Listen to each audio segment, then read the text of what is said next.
ngồi thẳng lên. Il était une fois Park Chan-wook, président du Festival de Cannes en 2026. Après un long métrage sorti en 2025, le Sud-Coréen Park Chan-wook nourrit un cinéma à la pensée complexe.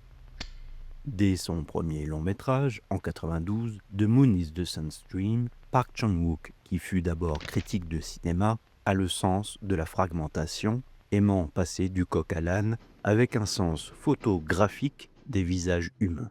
Très tôt, le jeune cinéaste s'inspire autant du japonais Naruse, notamment pour ses portraits de femmes, que d'Alfred Hitchcock pour le sens de l'espace et du suspense morbide. Park Chan-wook aime employer des musiques en décalage avec la violence décapante de ses récits, comme ici avec Saminjo Trio en 97, son deuxième film.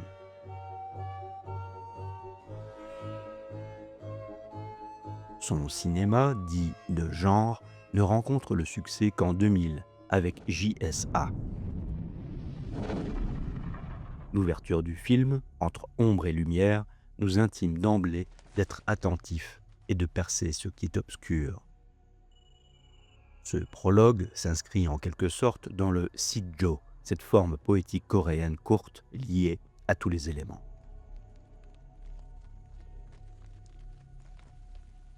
Ce sens de la poésie se retrouve dans son film suivant, Sympathy for Mr. Vengeance, en 2002, à travers son ouverture calligraphiée, puis un long plan flou sur un micro, dans un principe d'incertitude qui colle à la chair des films de Park Chan-wook.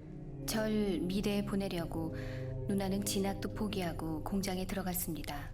Cette intro délicate nous évoque aussi le mot jadis de Jean Douché. Je crois que c'est au cinéma que doit s'appliquer le programme que Baudelaire a signé à la peinture, rendre le dedans par le dehors. 제 입으론 말할 수 없어요. Avec le générique compte à rebours de son cultissime Old Boy en 2003, remaké par Spike Lee, Chan-wook dépeint une humanité manipulée, devenue cobaye. Générique signé ici par Si Jin-in.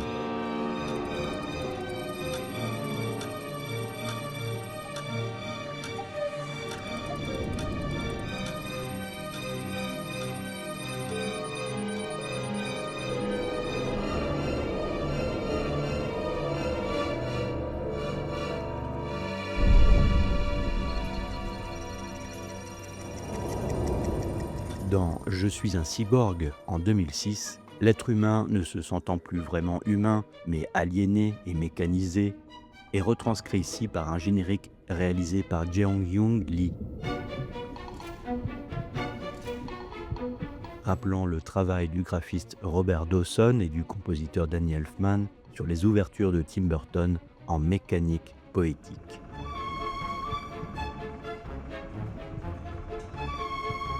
La technologie, omniprésente dans nos vies, est questionnée de plus en plus par Park Chan-wook et nous renvoie à de nombreux textes visionnaires en la matière.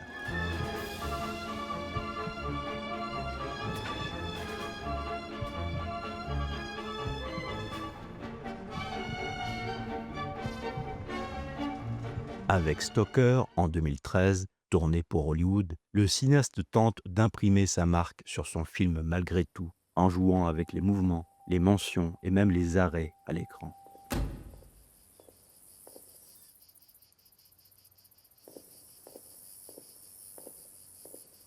My ears hear what others cannot hear. Small, faraway things people cannot normally see are visible to me. These senses are the fruits of a lifetime of longing. Le générique y devient toile, voile, voilette du récit. La signature de son nom d'artiste s'estompe pour laisser vivre le titre calligraphié, puis le visage de Nicole Kidman en deuil.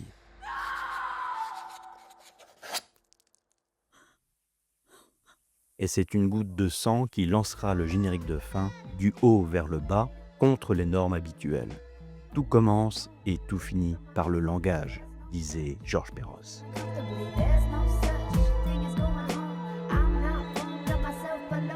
Les films de Park Chan-wook, régulièrement primés à Cannes, sont salués pour des choix sonores souvent fins, en dépit de sujets lourds, avec notamment les partitions de son compositeur attitré Jo Young-wook. comme ici en ouverture de Ceci est mon sang en 2009.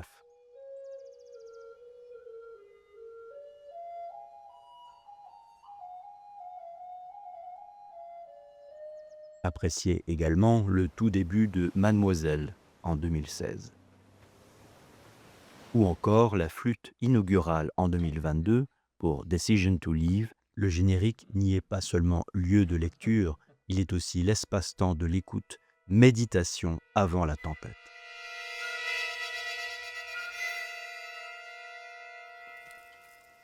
Outre ses multiples scénarios écrits pour d'autres cinéastes de son pays, Park Chan-wook aime à réaliser des courts-métrages depuis plus d'une vingtaine d'années, à l'instar de Judgment en 1999, A Rose Reborn en 2014 ou Life is but a Dream en 2022. Avec sa société de production, Moho, Chan-wook revendique sa liberté d'artisan au sein d'une industrie coréenne grandissante et qui menace de tout formater. Park Chan-wook s'illustre par ailleurs dans des séries télé, dont The Little Drummer Girl en 2018, adaptée de John le Carré, qui interroge la place du public dans un style évoquant les toiles d'Edward Hopper. Séquence conçue ici par les agences Digital Kitchen et The Ink Factory.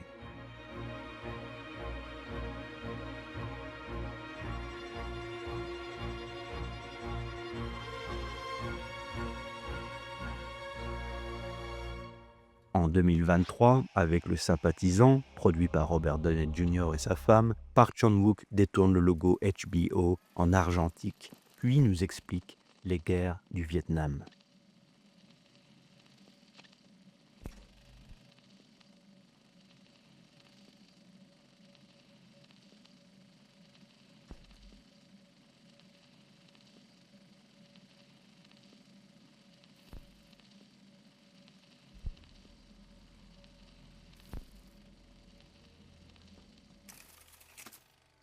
Mais s'il fallait revoir un générique chez Park Chan-wook.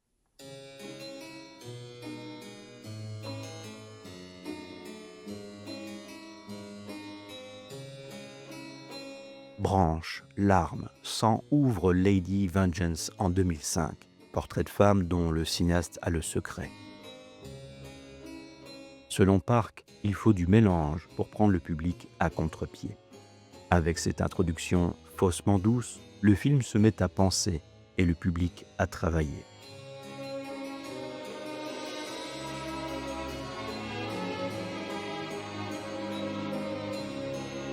L'âme du film prend forme peu à peu dans son ambivalence même. Or, dans toutes les cultures, selon François Cheng, on reconnaît à l'âme un double, voire un triple état.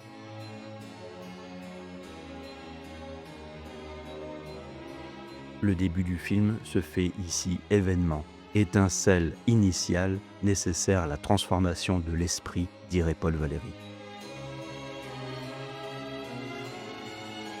Direction, aiguillon, impulsion, le générique est la poussée de la pensée, voire la lutte entre le film et le public. Bref, l'art des génériques selon Park Chan-wook comme branchage, rhizome, âme galopante, échappant à tous les programmes préétablis.